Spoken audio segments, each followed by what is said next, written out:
ភាគទី35វគ្គផ្កាគ្រីមស្រពោន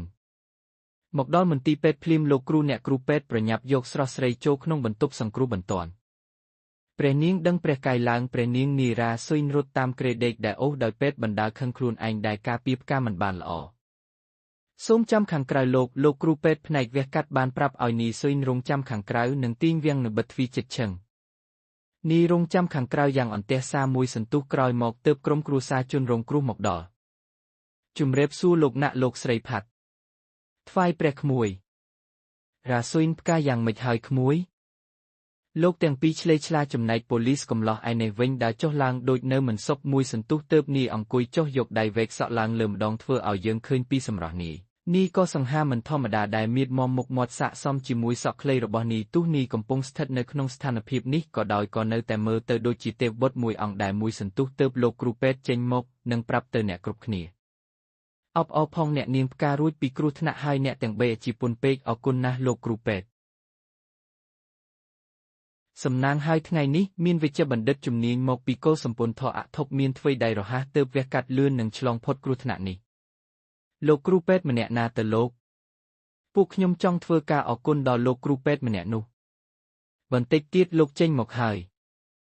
បាទប៉ុន្តែលោកគ្រូពេទ្យមីញឹកណាស់តាមធម្មតាត្រូវវះកាត់ឲ្យអ្នកជំងឺធ្ងន់លោកហត់ណាស់មួយថ្ងៃត្រូវធ្វើការដល់ទៅ12ម៉ោងសូមក្រុមគ្រួសារសេលិខិតទុកនៅរដ្ឋបាលក៏បានដែរបើចឹងខ្ញុំសូមលាទៅមើលអ្នកជំងឺផ្សេងទៀតហើយចាសសបាត់អរគុណច្រើនអ្នកទាំង3ឆ្លើយឡើងព្រមគ្នាញៀកមកមើលថៅកែយូនវិញម្ដងលោកថៅកែសូមចូលខ្លួនទៅបំភ្លឺនៅប៉ុស្តិ៍ប៉ូលីសថៅកែបានចាប់ខ្លួនជាប់នឹងកូនចៅជាច្រើនអ្នកទៀតយូរឬបានត្រឹមសម្រក់ទឹកភ្នែកសម្លឹងមើលពុកខ្លួនត្រូវគេចាប់ខ្លួននៅឯប៉ុស្តិ៍ប៉ូលីសលោកថៅកែលោកកំពុងតែត្រូវចាប់ខ្លួនជុំវិញបញ្ហាចាប់ខ្លួនព្រះនាងណាត់ថាកាននិងមានការសង្ស័យអំពីលោកជួញដូរពេជ្រคล้ายៗនឹងចំនួនខុសច្បាប់ជាច្រើនទៀតនេះជាពាក្យបណ្ដឹងទាំងអស់មុនពេលលោកចាប់ខ្លួនព្រះនាងណាត់ទ្រង់បានដាក់បណ្ដឹងរួមទាំងភស្តុតាងជាច្រើនទៀត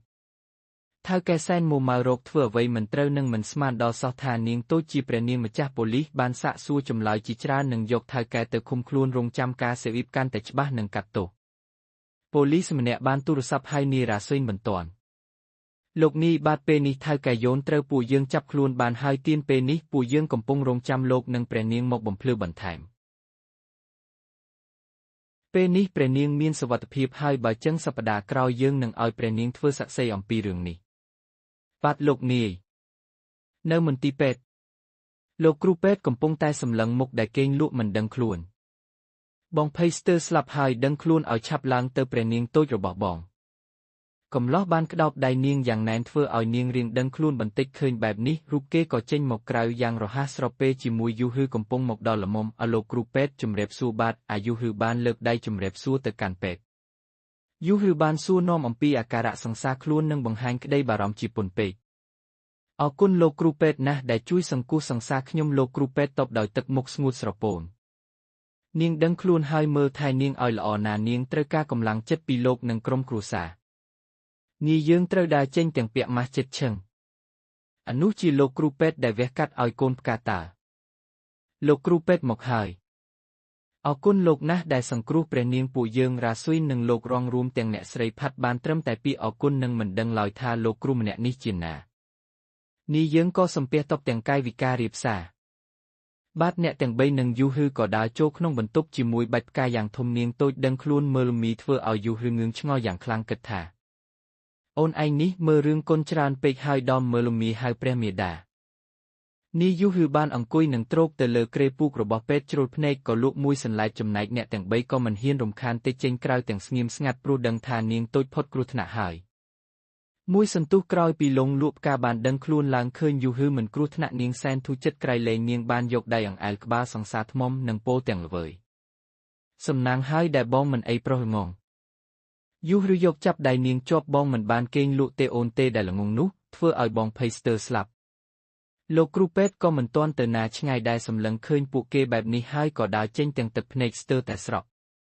នីរ៉ាស៊ុយបន្ទាប់ពីឃើញព្រះនាងដឹងខ្លួនហើយនីបានត្រឡប់ទៅប៉ុស្តិ៍ប៉ូលីសនិងបានរាយការណ៍ទៅណាក់ស្មានជាបន្ទាន់ចំណែកលោកស្រីផាត់និងលោកណាក់ក៏បានរាយការណ៍ទៅខាងក្រុងឡុងវេតផងដែរទាំងសងខាងទទួលដំណឹងហើយក៏ប្រញាប់រូតរះចេញដំណើរមកកាន់ឃីនយីគ្រប់គ្នាប្រលានយន្តហោះក្រុងសៃនៃប្រទេសឃីនយី មនុស្សម្នាទាំងភ្ញៀវជាតិអន្តរជាតិកំពុងតែធ្វើដំណើរពាសពេញមិនដឹងថាពួកគេកំពុងតែទៅណាទេចំណែកយន្តហោះដឹកអ្នកដំណើរក៏ដូចគ្នាហោះឆ្លងកាត់ពីប្រទេសមួយទៅប្រទេសមួយតាមជើងហោះហើរនិងគោលដៅរបស់ខ្លួនយន្តហោះពីរបានចុះចតក្នុងពេលខុសគ្នាតែបន្តិចប៉ុណ្ណោះអ្នកដំណើរត្រូវអូសវ៉ាលីរៀងគ្រាន់តែមកដល់កន្លែងដែលត្រូវឆែកពិនិត្យហើយក៏មកដល់កន្លែងដែលត្រូវរកមធ្យោបាយដើម្បីធ្វើដំណើរបន្តទៀតសំឡេងមនុស្សពីរនាក់កំពុងតែប្រកែកគ្នាតឹងសរសៃនេះលោកតាក់ស៊ុយនេះខ្ញុំហៅមុនណានារីស្រស់ស្អាតវ័យ23ឆ្នាំស្លៀកពាក់ក្រហមមួយឈុតនិងពាក់វ៉ែនតាខ្មៅក្រឹបកំពុងព្យាយាមដណ្ដើមឡើងឡានជាមួយបុរសអរុណរេរបស់យើងនាងថាយ៉ាងម៉េចតាក់ស៊ុយនេះខ្ញុំជាអ្នកហៅច្បាស់ហើយដៃខ្ញុំក៏កំពុងតែរៀបបើកទ្វារចូលដែរតែអ្នកនាងមកដណ្ដើមខ្ញុំហើយនៅមកស្រែកឡូឡាទៀតស្រីស្រស់ម្នាក់នេះមានអត្តចរិតជានារីហាយសូប៉ុន្តែនាងចិត្តល្អនិងគួរឲ្យស្រឡាញ់នាងជាបុត្រីអ្នកម្នាងប៊ីវ៉ាយដែលត្រូវជាបងស្រីជាដូនមួយជាមួយណាត់ថាការនាងបានមកទីនេះដើម្បីមកមើលប្អូនសម្លាញ់ចិត្តដែលកំពុងរងរបួសនាងបានហុចលុយ 50,000 ទៅឲ្យតាក់ស៊ុយដើម្បីកាត់មុខលោកអរុណនេះពួកខ្ញុំឲ្យថ្លៃលើសនេះម្នាក់នេះច្រើនណាស់ពូជូនខ្ញុំទៅខ្ញុំប្រញាប់ទៅមើលប្អូនស្រីខ្ញុំឲ្យឆាប់ឡើងនាងប្រញាប់ស្អីតែនាងនោះខ្ញុំក៏ប្រញាប់ដូចគ្នាប្អូនខ្ញុំនៅមន្ទីរពេទ្យណាពូចេះចុះខ្ញុំឲ្យ 50,000 នេះអ្នកបើកតាក់ស៊ុយធ្វើមុខលេងឡងបើចឹងអ្នកទាំងពីរទៅមន្ទីរពេទ្យណាដែរទៅពេទ្យរ៉ាយ៉ាន់ដែលនៅកណ្ដាលទីក្រុងនេះអ្នកទាំងពីរឆ្លើយព្រមគ្នាធ្វើឲ្យអ្នកតាក់ស៊ុយអាណះក៏ទៅវិញដោយញឹម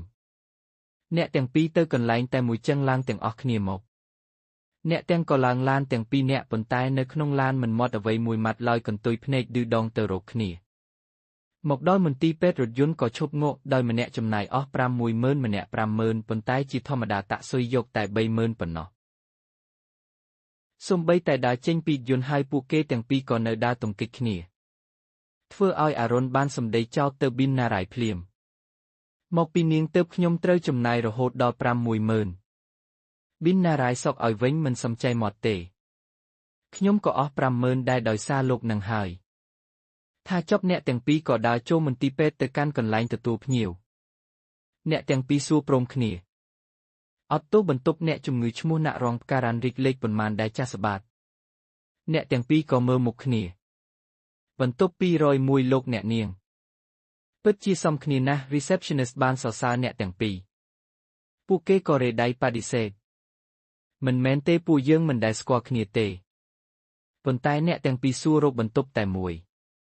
បន្ទាប់ពីនោះអ្នកទាំងពីរក៏បានសម្ដៅទៅរកបន្ទប់201ផ្កាបានងាកមកឃើញបងប្រុសអាណាស់លោកអរុណបានស្ទុះទៅអបប្អូនអបផងថាផងផ្កាឃើញព្រះនាងប៊ីនណារ៉ៃក៏លោទៅអបដូចគ្នាបងស្រីខ្ញុំនឹកបងរាយខ្លាំងណាស់លោកប៉ាប្រាប់មែនទេទើបបានជាបងរាយមកដល់ទីនេះ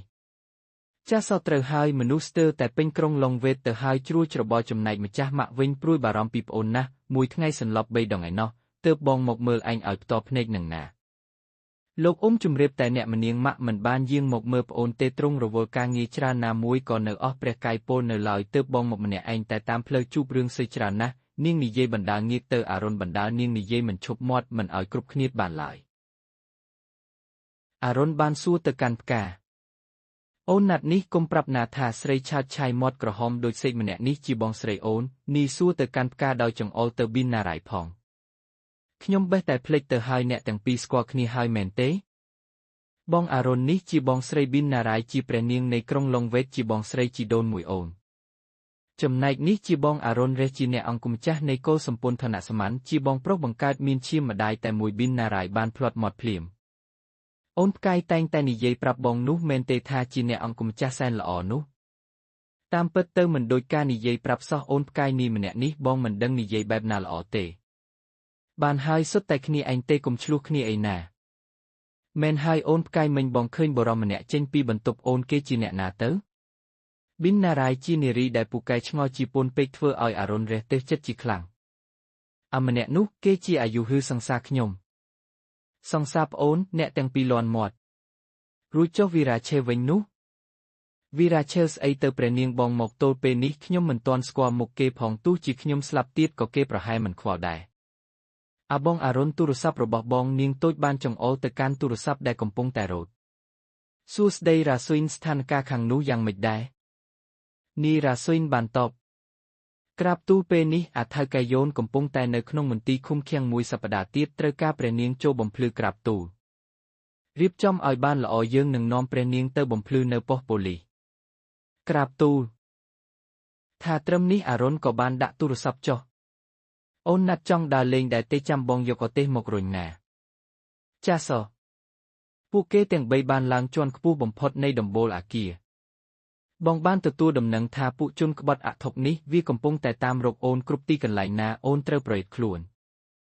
អូនណាត់មិនដូច្នេះទេអូនទៅនៅឡុងវេតវិញទៅនៅក្នុងរាជវាំងឡុងវេតមានអ្នកយាមច្រើនហើយបងនឹងមើលថែប្អូនឲ្យល្អណាប៊ីនណារ៉ាយបានលួងប្អូននឹងផ្ដល់សេចក្តីទំនុកចិត្តអត់ទេអូនណាត់ត្រូវតែទៅនៅណាក់សាម៉ាន់ជាមួយបងលោកអារុននិយាយកាត់ភ្លាមខ្ញុំមិនទៅណាទាំងអស់នៅទីនេះគឺល្អបំផុតហើយសម្រាប់ខ្ញុំអ្នកទាំង3ឈរមើលទេសភាពដោយភាពស្ងៀមស្ងាត់គ្រប់គ្នាបន្ទាប់ពីនិយាយទាស់សម្ដីគ្នាចប់ក្រឡេកមកមើលកំឡោះយូរឬវិញបន្ទាប់ពីទៅទិញផ្លែក្រូចមកក៏ប្រញាប់ចូលក្នុងបន្ទប់សម្រាប់ការភ្លាមផ្កាស្នូសម្លែងគោះទ្វារ3ដងតុកផ្កាបងចូលទៅហើយណានេះបើកទ្វារថ្មបំរុងនឹងហើយស្រាប់តែឃើញក្រែបទេស្អាតនេះខំរត់ទៅបើកមើលក្នុងបន្ទប់ទឹកក៏មិនឃើញផ្កាវិវហើយតិចគ្នាលោកប៉ាតាមមកដល់ទីនេះទេដឹងនេះនិយាយតិចបែបសង្ស័យដោយភាពសង្ស័យនេះបានរត់ទៅកាន់កន្លែងទទួលភ្ញៀវដើម្បីសួរមានបុគ្គលិកមន្ទីរពេទ្យបានប្រាប់ថាអូអ្នកនាងដែលសម្រាប់បន្ទប់លេខ201នោះត្រូវបានបុរសម្នាក់រុញរទេះកំសាន្តហើយលោកប្រហែលជានៅលើដំបូលអគារបុរសមែនទេជាអ្នកណាទៅអ្នកនាងមានដឹងទេយូរឬសួរទាំងតក់ក្រហល់ខ្ញុំមិនដឹងទេលោកតែពួកគេស្និទ្ធស្នាលគ្នាណាស់សង្ស័យថាសាច់ញាតិហើយបើចឹងអរគុណហើយនេះខំរត់ចូលជណ្ដើរយន្តចុចលេខតម្រង់ទៅជាន់ខាងលើគេបង្អស់នេះស្ទើរតែកាំងបេះដូងនៅពេលឃើញលោកអារុនកំពុងថាប់ថ្ងាស់ប្អូននឹងបិទថ្ពាល់ដោយសេចក្តីស្រឡាញ់លោកអារុនបាននិយាយទៅកាន់ស្រីតូចថ្ពាល់អូនមានអ្នកណាថាប់ក្រៅពីបងអត់បើក្រអូបថ្នាក់នេះ